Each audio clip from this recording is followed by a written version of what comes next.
제가 어렸을 때에 겨울방학이 되면 저희 시골에 계신 할아버지 집에 찾아가요. 그러면은 저희 할아버지가 사랑방에 군부를 떼시고 그 아랫목에 화로를 갖다 놓으시고 밤을 구워주시면서 이런저런 재미있는 이야기를 해주시는 겁니다. 그 이야기 가운데 들었던 이야기 하나 하려고 합니다. 어떤 부자가 종이 참 많은 큰 부자였어요. 이 부자가 이제 종들을 자유를 줘서 내보내려고 합니다.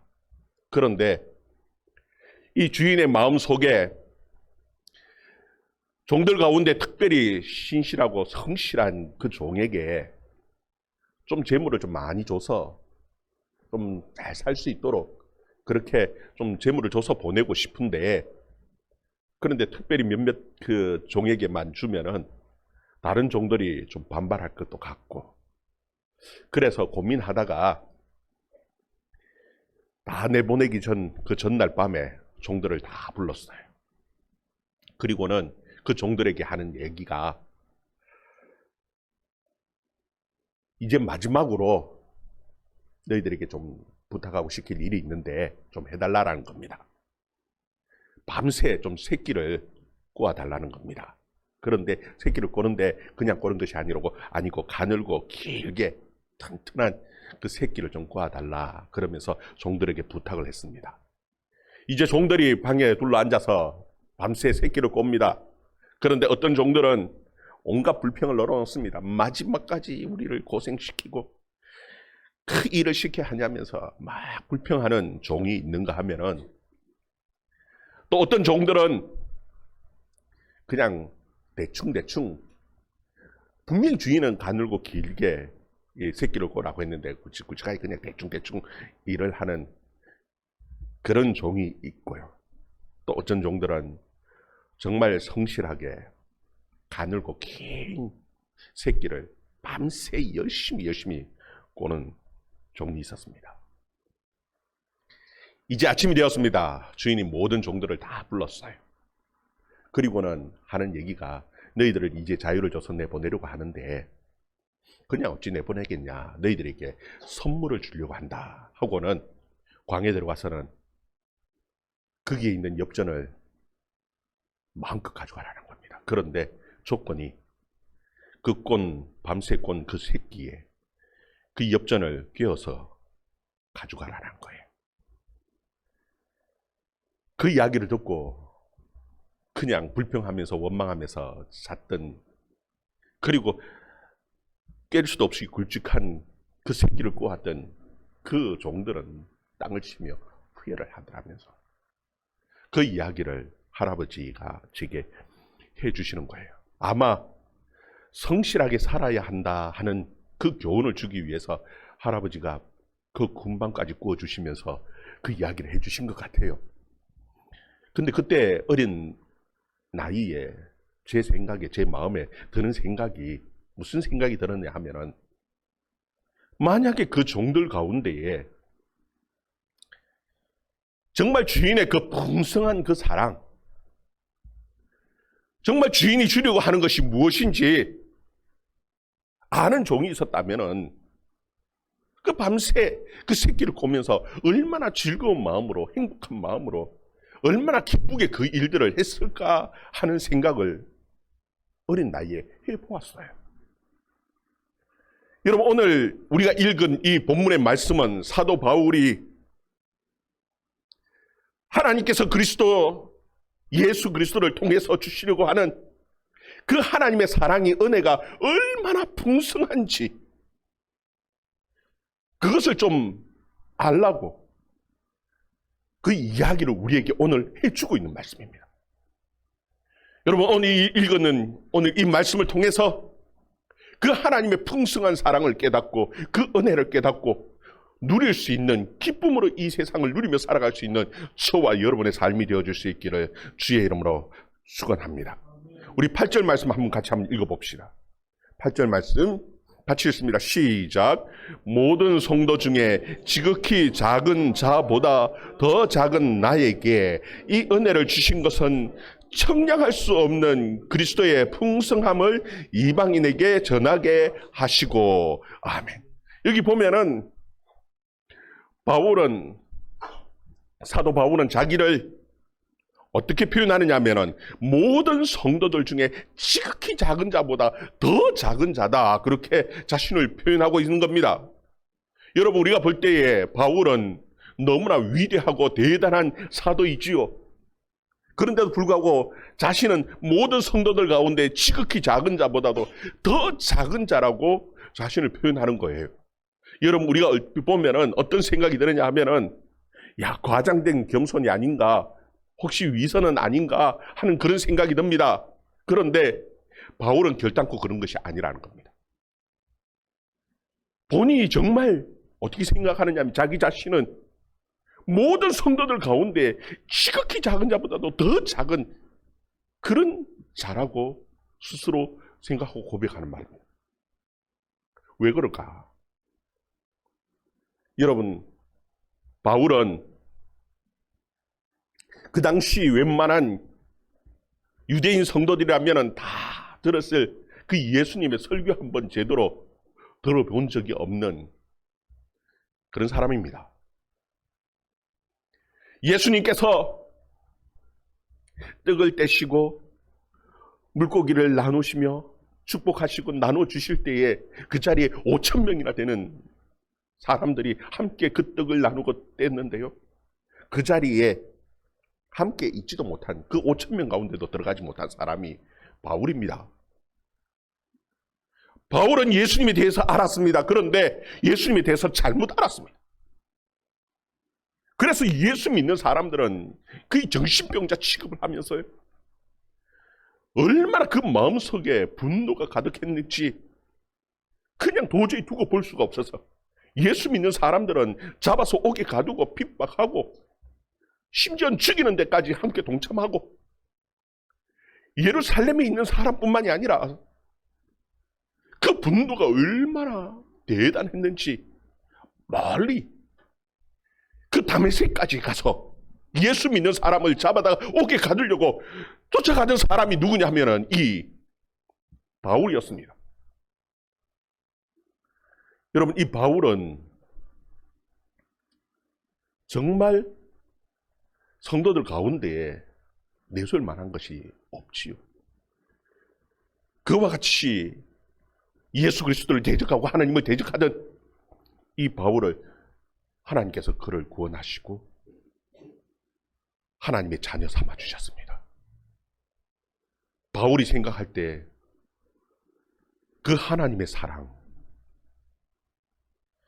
그 하나님의 은혜가 얼마나 풍성하고 큰지, 이것을 도저히 혼자 가지고 알고 지낼 수 없어서 그 말로 표현할 수 없는, 오늘 말씀에 보면 청량할 수 없는 그 그리스도의 그 하나님의 사랑의 풍성함을 이방에 전하기 위해서 오늘 이 에베소서를 기록하고 나가서 복음을 전했던 사람이라고 표현하고 있는 겁니다. 여러분, 하나님의 이 풍성한 사랑은요, 그냥 즉흥적인 사랑이 아닙니다. 여러분, 우리에게 대한 좋은 그 하나님의 계획들은요, 너무나 즉흥적이고 그냥 우연히 그냥 생겨난 것이 아닙니다. 사도 바울은 뭐라고 표현하냐면 11절에 보면 이렇게 표현합니다. 11절 말씀 우리 같이 한번 읽어봅시다. 11절 말씀 같이 읽습니다. 시작. 곧 영원부터 우리 주 그리스도 예수 안에서 예정하신 뜻대로 하신 것이라. 아멘.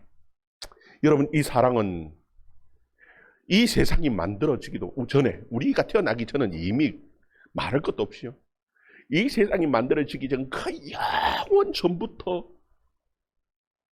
그리스도 예수 안에서 이미 예정하시고요, 그리고 이 하나님의 우리를 대한 그 좋은 그 풍성한 사랑, 그것을 주시기 위해서요, 하나하나 경영해 오셨어요. 그리고 그 하나님의 때가 되었을 때 딱 바울을 붙드셨던 부르셨던 그 하나님이요, 저와 여러분을 부르시고 하나님의 자녀 삼으시고 그 모든 축복을 우리에게 주시는 그 하나님이시라는 겁니다. 여러분, 아마 그 당시에 에베소 교인들은요, 사도 바울을 생각하면서 온갖 걱정들, 염려들을 했을 겁니다. 왜냐하면요, 바울은 지금 로마 옥중에 갇혀 있습니다. 우리에게 복음을 전하던 그 목회자가 감옥에 들어 있습니다. 복음이 이대로 끝이 나는 것 아닌가, 교회가 끝장나는 거 아닌가, 염려하고 낙심되는 마음도 있었을 겁니다. 그래서 바울은 그 성도들에게 뭐라고 얘기하느냐면 염려하지 말라는 겁니다. 이미 영원 전부터 계획하시고 이때까지 이루어 오시던 그 하나님의 경륜이 있는데, 그리고 엄청난 하나님의 축복이 있는데, 우리에게 주실 그 하나님의 축복이 있는데 뭐가 염려되고 뭐가 걱정이 되고 무슨 낙심되는 마음이 있냐라는 거예요. 우리 13절 말씀, 13절 말씀 같이 읽습니다. 시작. 그러므로 너희에게 구하노니 너희를 위한 나의 환난에 대하여 낙심하지 말라. 이는 너희의 영광이니라. 아멘. 낙심하지 말라라는 겁니다. 지금 오히려 감옥에 갇혀 있는 이 바울이 그들을 향해서 야, 너희들이 낙심하지 말라.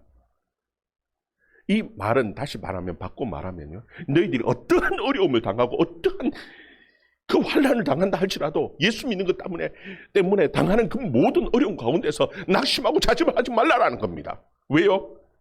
하나님의 엄청난 그 축복과 은혜가 우리에게 부어지는 은혜가 있다라는 겁니다. 우리에게 주어질 그 하나님의 사랑이 있다라는 겁니다.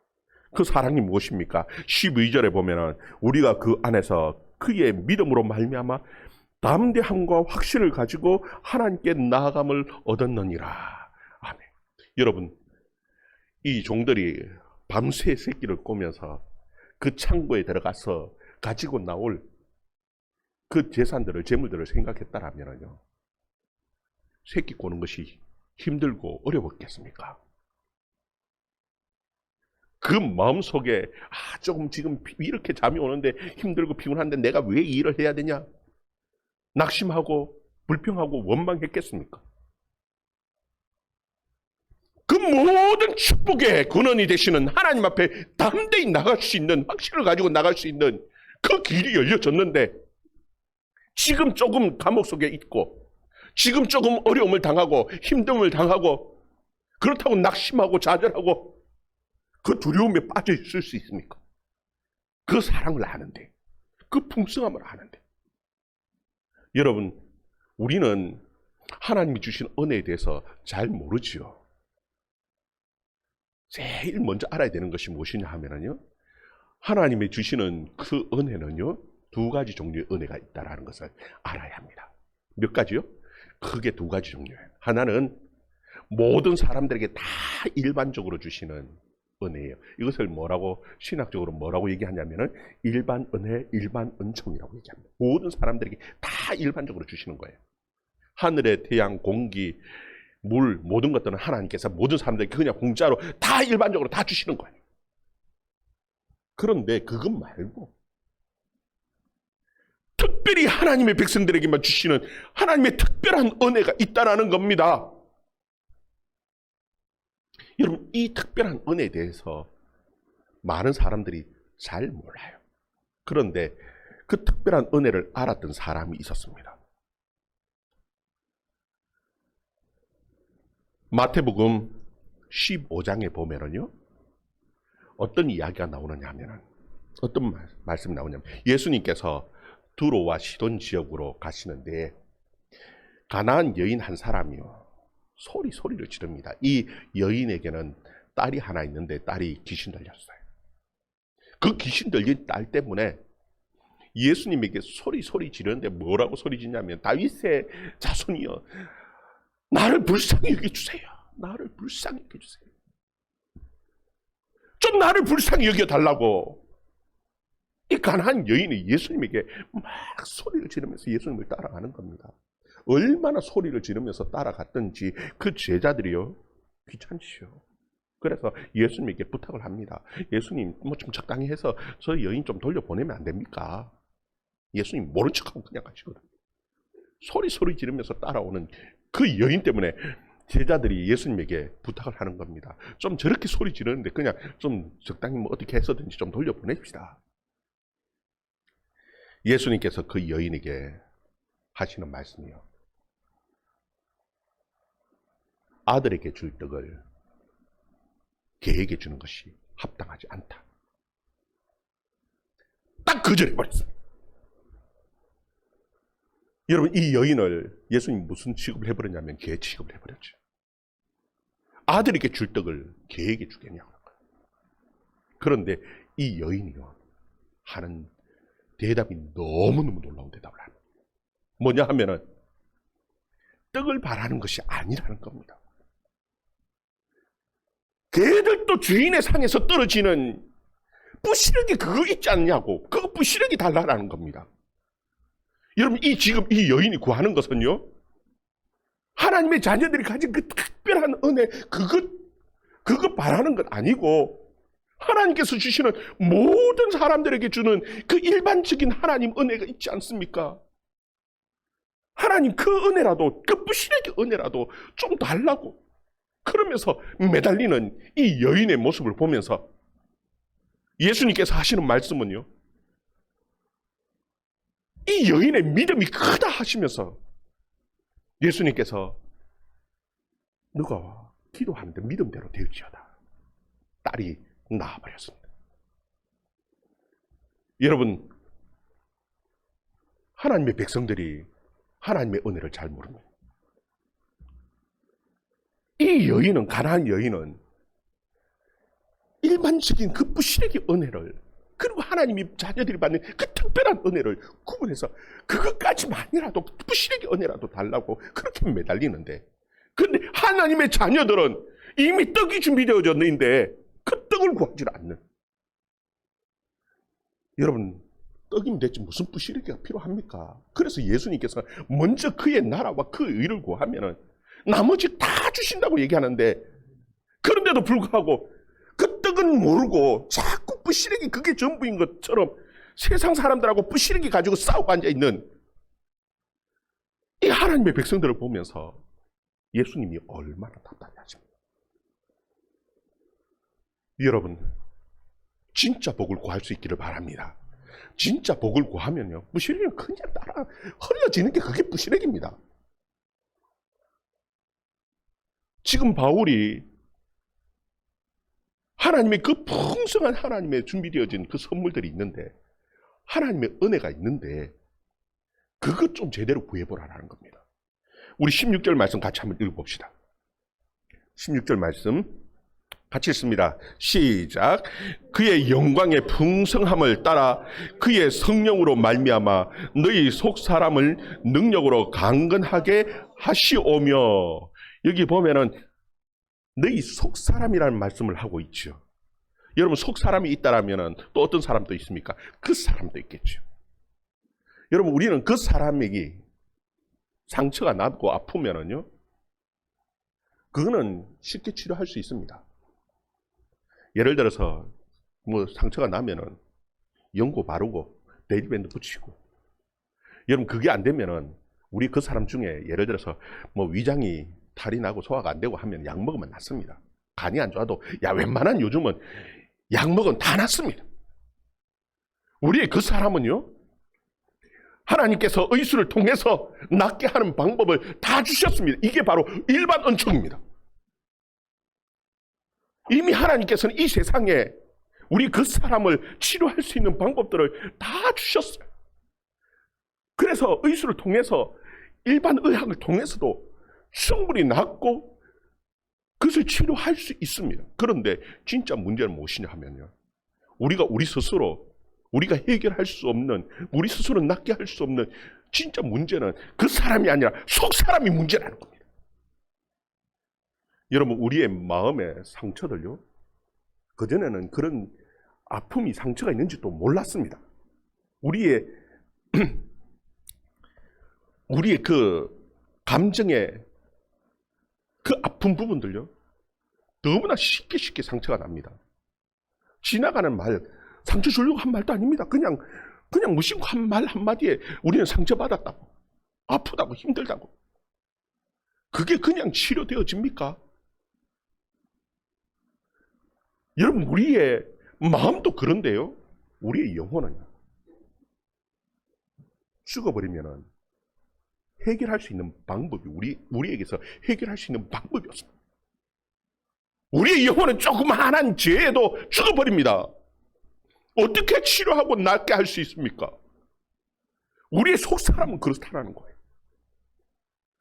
여러분, 우리의 속사람을 낫게 할 수 있는, 우리의 마음, 우리의 영혼을 낫게 할 수 있는 분은 오로지 하나님밖에 없습니다. 여러분, 이 일반 은총으로 할 수 있는 것은요, 의사만 잘 만나면 다 낫습니다. 그런데 우리의 속사람은 어떤 의사가 필요합니까? 예수 그리스도 아니면은 우리의 죄의 문제, 우리의 마음의 문제 해결할 수 없습니다. 그래서 사도 바울은 우리에게 그 말씀을 하는 거예요. 14절 15절 말씀. 14절 15절 말씀 같이 읽습니다. 시작. 이러므로 내가 하늘과 땅에 있는 각 족속에게 이름을 주신 아버지 앞에 무릎을 꿇고 비노니. 여러분, 하늘에 있는 땅에 있는 각 족속에게 이름을 주신 아버지 앞에 무릎을 꿇고 구한다고 말을 합니다. 이름을 주신 아버지라고 왜 이름을 주신 아버지라는 표현을 썼을까? 여러분, 이름이 있다라는 것은 이 세상에 존재한다라는 겁니다. 존재하지 않는 것에는 이름이 없습니다. 존재하지 않는데 무슨 이름이 있습니까? 그리고 세상에 존재한다고 하더라도 우리가 알지 못하는 것은요, 무엇이 없어요? 이름이 없습니다. 알지 못하는 것에 대해서는 이름이 없습니다. 이 하늘과 있는 곳, 땅에 있는 모든 것에 이름을 주셨다라는 이 말씀은요, 이 세상에 있는 모든 것을 다 누가 만드셨냐 하면은 하늘에 있는 것, 땅에 있는 것, 땅 아래 있는 모든 것까지 다 누가 만드셨다고요? 하나님이 만드셨습니다. 하나님이 존재하게 하셨다라는 겁니다. 그리고 거기에 이름이 있다라는 것은요, 하나님께서는 이 세상에 있는 모든 것에 대해서 다 아시는 분이시라는 겁니다. 여러분, 이 안다라는 것이요, 얼마나 중요하냐 하면요, 여러분, 병을 가지고 의사를 만나서 병원에 가서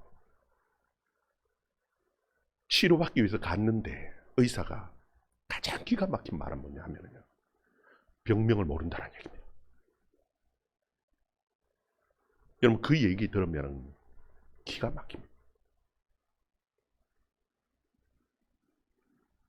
나는 아픈데, 분명히 아픈데 뭐라고 딱 병명이 나와야지 치료가 되어지는데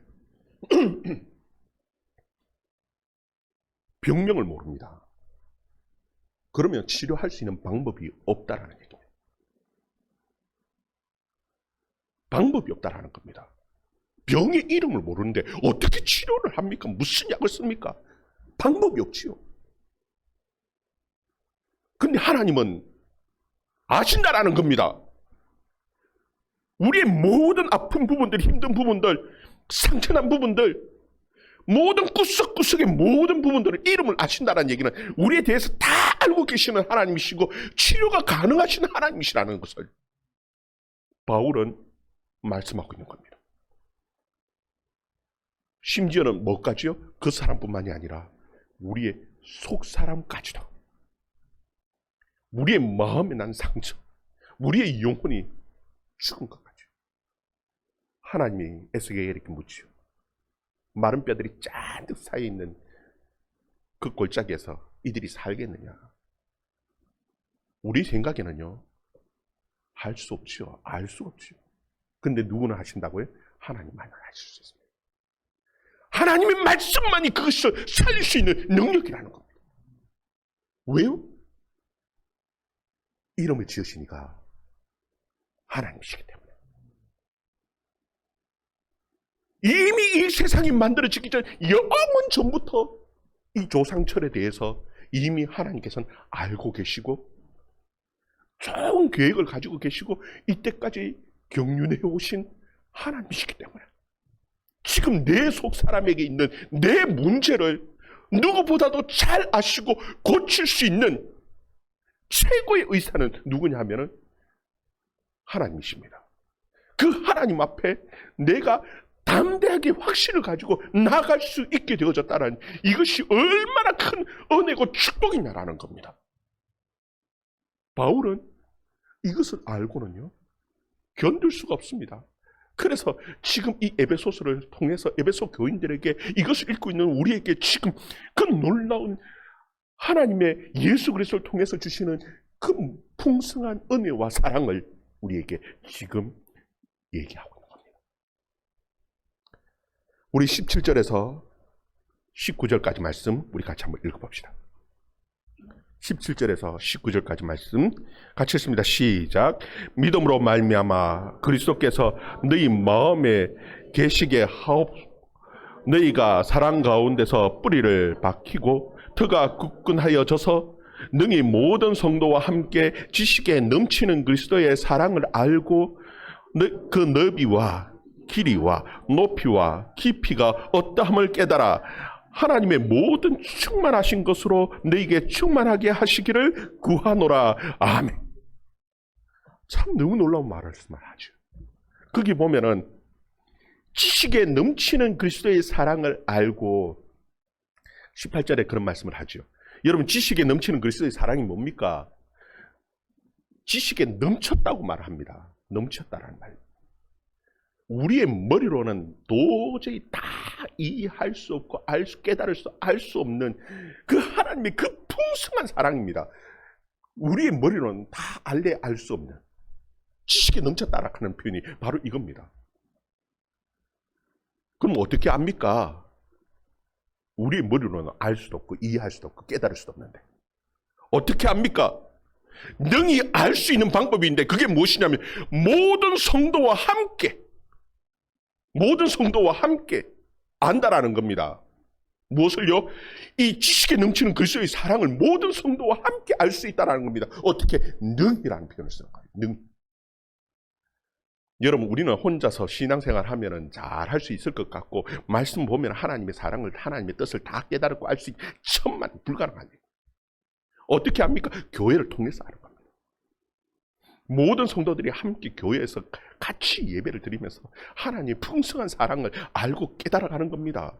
심지어는요 누구도 모르냐면 하늘의 천사도 모릅니다. 하나님의 그 풍성한 사랑, 하나님의 그 놀라운 지혜를요 하늘의 천사는 알겠죠. 천만에 모릅니다. 그럼 어떻게 합니까? 교회를 통해서 합니다. 우리가 지난 시간 봤던 그 10절의 말씀, 오늘 말씀도 봤죠. 10절에 보면 이는 이제 교회로 말미암아 하늘에 있는 통치자와 권세들에게 하나님의 각종 지혜를 알게 하려 하십니다. 천사도 모른다는 겁니다. 하늘에 있는 통치자라는 건 천사장들 얘기하는 겁니다. 천사장들도 하나님의 지혜, 하나님의 사랑 모릅니다. 어떻게 압니까? 교회를 통해서 합니다. 하나님은 그 풍성하신 하나님의 사랑을 무엇을 통해서 알게 하셨느냐면 교회를 통해서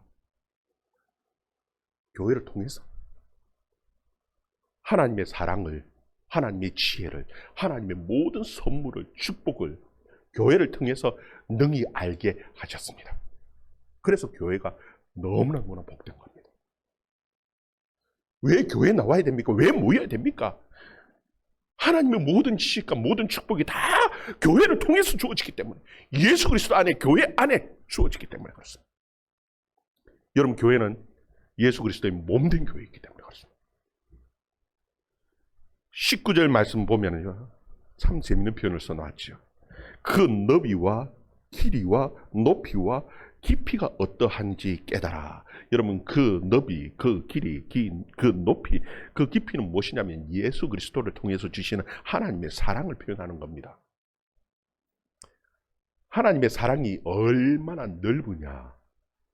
이 넓다라는 것은요, 사랑의 대상입니다. 우리는 사랑할 때 어떻게 사랑하느냐 하면요, 내가 좋아하는 사람, 내게 유익이 되는 사람, 내게 잘해주는 사람, 딱 한정시켜서 사랑합니다. 근데 하나님의 사랑은요, 그 대상이 한이 없습니다. 하나님에 대해서, 예수 그리스도에 대해서 그렇게 대적하고 분노에 겨워서 죽이지 못해서 막 난리를 치면서 쫓아갔던 그 사도 바울을 사랑하시고 꺾으셨습니다. 여러분, 정말 못났고 못나는 조상철 저를 하나님이 사랑하셨습니다. 우리는 도저히 사랑할 수 없을 것 같은 그 사람을요, 하나님은 누구를 통해서? 예수 그리스도를 통해서 사랑하셨습니다. 그래서 그 넓이를 표현하는 겁니다. 그리고 거기에 보면은 그 길이를 그렇게 표현하죠. 이것은 한 사람을 사랑하는데 얼마나 오랫동안 사랑하느냐의 문제. 여러분, 우리는 유한합니다. 그래서 오래 참지 못합니다. 조금 사랑하다가 하다가 실정 느끼기도 하고요. 조금 막 어려움이 오면 포기해버리고요. 금방 마음이 딱딱 바뀌고요. 우리는 사랑을 하는데 오랫동안 지속하면서 사랑하지 못합니다. 그런데 하나님의 사랑은요, 우리에 대한 하나님의 사랑은 이 세상이 만들어지기 전 거의 영원 전부터 사랑하셨고요. 그리고 하나님의 때가 되어서 탁 우리를 구원하시는데 거기서 끝이 났습니까? 아닙니다.